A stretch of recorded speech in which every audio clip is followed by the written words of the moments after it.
দর্শক আমন্ত্রণ দীপ্ত সংবাদে আপনাদের সঙ্গে এই মুহূর্তে রয়েছে আমি রুবায়েত হাসান। রাজধানীতে ব্যাটারি চালিত রিকশা চলাচলের অনুমতি দিয়েছেন প্রধানমন্ত্রী শেখ হাসিনা। 3 চাকার এসব যানের বিরুদ্ধে অভিযান ও চালকদের ক্ষুব্ধ প্রতিক্রিয়ার একদিন পর আজ মন্ত্রিসভার নিয়মিত বৈঠকে এই সিদ্ধান্ত দিলেন সরকার প্রধান। রাজধানীতে ব্যাটারি চালিত রিকশার সংখ্যা দিন দিন বাড়ছে। এসব যানের বেপরোয়া গতির কারণে ঘটছে দুর্ঘটনা। এমন পরিস্থিতিতে 15 মে রিকশা চলাচল বন্ধের সিদ্ধান্ত নেয় সড়ক পরিবহন উপদেষ্টা পরিষদ।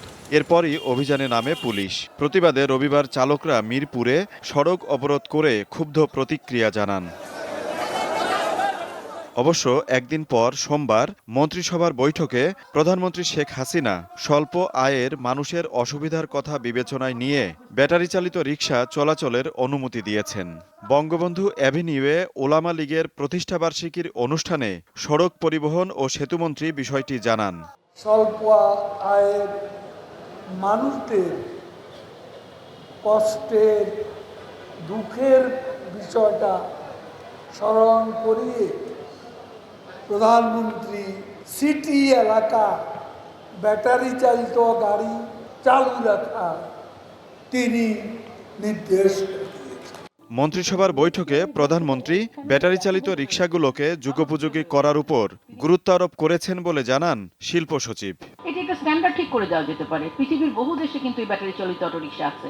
তাহলে মাননীয় প্রধানমন্ত্রী বললেন যে তোমরা এটাকে ঠিক করে দাও, তোমরা হয়তো চাকাটাকে একটু ম্যাসিভ করো, রোবাস্ট করো, আর এর সাথে যদি ওয়েটটা একটু দিয়ে দাও। তবে মহাসড়কে ব্যাটারি চালিত রিকশা চলাচল বন্ধই থাকবে। আজিজুল ইসলাম, দীপ্ত সংবাদ, ঢাকা। বঙ্গোপসাগর ও তৎসংলগ্ন এলাকায় আগামী 2 দিনের মধ্যে একটি লঘুচাপ সৃষ্টি হতে পারে।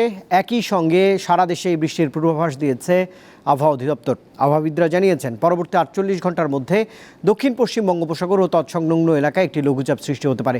পরবর্তী সময়ে এটি ঘনীভূত হয়ে সুস্পষ্ট লঘুচাপ, নিম্নচাপ, গভীর নিম্নচাপ এবং শেষে ঘূর্ণিঝড়ে পরিণত হবার আশঙ্কা রয়েছে। ঘূর্ণিঝড়ে পরিণত হলে এর নাম হবে রিমাল।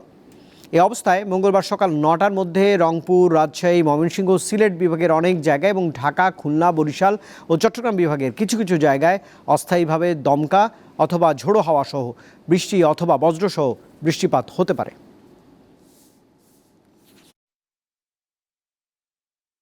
রাজশাহী, রংপুর, ময়মনসিংহ এবং সিলেট বিভাগে এই সকল জায়গার অনেকাংশেই কিন্তু দমকা হাওয়া সহ বৃষ্টিপাত এবং বজ্রঝড় হওয়ার সম্ভাবনা রয়েছে এবং এছাড়া দেশের অন্যত্র হয়তো 2-1 জায়গায় হালকা থেকে মাঝারি ধরনের বৃষ্টি হতে পারে।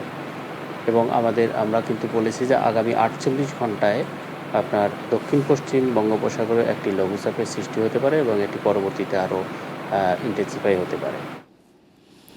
বাংলাদেশ চলচ্চিত্র শিল্পী সমিতি নির্বাচনে অনিয়মের অভিযোগ তদন্তের নির্দেশ দিয়েছে হাইকোর্ট। একই সঙ্গে সাধারণ সম্পাদক পদে বিজয়ী ডিপজলের দায়িত্ব পালনের উপর নিষেধাজ্ঞাও দেওয়া হয়েছে।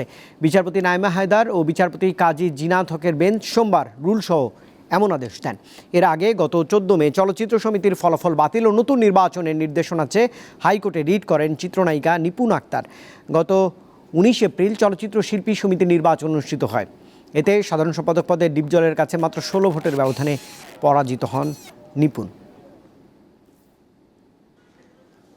আজকে হিয়ারিং হয়েছে, সেই হিয়ারিংয়ে আদালত সন্তুষ্ট হয়ে রুল ইস্যু করেছেন এবং এই বিষয়গুলি তদন্ত করার জন্য নির্দেশনা দিয়েছেন সমাজ কল্যাণ মন্ত্রণালয়কে। সেই সাথে ডিপজলের পদের উপর স্থগিতাদেশ প্রদান করেছে। আন্তর্জাতিক প্রসঙ্গ, মর্মান্তিক এক হেলিকপ্টার দুর্ঘটনায় নিহত হয়েছেন ইরানের প্রেসিডেন্ট ইব্রাহিম রাইসি। তিনি দেশটির নির্বাচিত 8ম প্রেসিডেন্ট। রাইসির সঙ্গে একই হেলিকপ্টারে ছিলেন ইরানের পররাষ্ট্রমন্ত্রী হোসেইন আমির আবদুল্লাহিয়ান। পূর্ব আজারবাইজানের প্রদেশ গভর্নর মালেক রহমতি, ইরানের সর্বোচ্চ ধর্মীয় নেতা আয়াতুল্লাহ আলী খামেনির মুখপাত্র আয়াতুল্লাহ মোহাম্মদ আলী আলে হাসেম ও রাইসির নিরাপত্তা প্রধান মেহেদি মুসাভি আরও দুর্ঘটনায় প্রাণ হারিয়েছেন বলে নিশ্চিত করেছে ইরানের রাষ্ট্রীয় সংবাদ মাধ্যম ইরনা। রবিবার আজারবাইজানের সীমান্তবর্তী এলাকায় 2 দেশের যৌথভাবে নির্মিত একটি বাঁধ উদ্বোধন করতে যান ইব্রাহিম রাইসি। বাঁধের উদ্বোধন শেষে 3টি হেলিকপ্টারের বহন নিয়ে ইরানের পূর্ব আজারবাইজান প্রদেশের রাজধানী তাবরিজে ফিরছিলেন ইব্রাহিম রাইসি ও তার সঙ্গে থাকা অন্য কর্মকর্তারাও। খেলার খবর। চতুর্থ বঙ্গবন্ধু আন্তর্জাতিক কাবাডিতে এবার অংশ নিচ্ছে 12টি দেশ। মিরপুর সোহরাওয়ার্দী ইনডোর স্টেডিয়ামে খেলা চলবে 26 মে থেকে 3 জুন পর্যন্ত। কাবাডিকে জনপ্রিয় করে তুলতে পাশে দাঁড়িয়েছেন ক্রিকেটার মাশরাফি বিন মর্তুজা। ক্রিকেটার থেকে সংসদ সদস্য অবস্থান পরিবর্তন হলেও মাশরাফির সম্মান কমেনি এতটুকু। দেশের কাবাডির পুনর্জাগরণ ও হারানো ঐতিহ্য ফিরিয়ে আনতে বঙ্গবন্ধু আন্তর্জাতিক কাবাডির চতুর্থ আসরের সংবাদ সম্মেলনে তার উপস্থিতি বাড়তি মাত্রা যোগ করে। বাংলাদেশের ক্রিকেট ওয়ার্ল্ড কাপ পৃথিবীর সর্বশ্রেষ্ঠ গেম না, পৃথিবীর সর্বশ্রেষ্ঠ গেম হচ্ছে অলিম্পিক। তো ওইখানে যদি কেউ গোল্ড মেডেল পেয়ে আসে সেটা সব থেকে বড় অর্জন হবে বাংলাদেশের জন্য। দিন শেষে আমরা সবাই বাংলাদেশ লাল সবুজের জন্য খেলি। তো এটা সবথেকে গুরুত্বপূর্ণ যে প্রত্যেকের ওই রেসপেক্টটা যেন থাকে। 2021 সাল থেকে বঙ্গবন্ধু কাপ আন্তর্জাতিক টুর্নামেন্ট আয়োজন করে আসছে কাবাডি ফেডারেশন। এবার অংশ নেওয়া দেশের সংখ্যা বেড়ে হয়েছে 12টি। পোল্যান্ড, কেনিয়া, উগান্ডা, জাপান, দক্ষিণ Korea, Iraq, Nepal, Sri Lanka, Malaysia, Thailand, Indonesia এবং বাংলাদেশ। জাতীয় খেলা হলেও ক্লাব পর্যায়ে কাবাডি খেলা হয় না। প্রতিযোগিতায় অংশ নেয় সার্ভিসেস দলগুলো। যত খেলোয়াড় সব খেলোয়াড়ই হলো সার্ভিস টিমের খেলা। আমাদের বড় বড় খেলার যে টিমগুলো রয়েছে, যেমন আমরা ধরি আবাহনী, মোহামেডান, বসুন্ধরা, শেখ জামাল, তারপরে তারা কিন্তু কেউ জাতীয় খেলা কাবাডির টিম রাখে না, তাদের বিনিয়োগ নেই এখানে। মিরপুর সোহরাওয়ার্দী ইনডোর স্টেডিয়ামে 26 মে শুরু হওয়া বঙ্গবন্ধু আন্তর্জাতিক কাবাডি টুর্নামেন্ট শেষ হবে 3 জুন। টানা 3 বার চ্যাম্পিয়ন হওয়া স্বাগতিক বাংলাদেশ এবারও শিরোপা জিতবে এমন প্রত্যাশা সবার। মোহাম্মদ হাসিব, দীপ্ত স্পোর্টস, ঢাকা।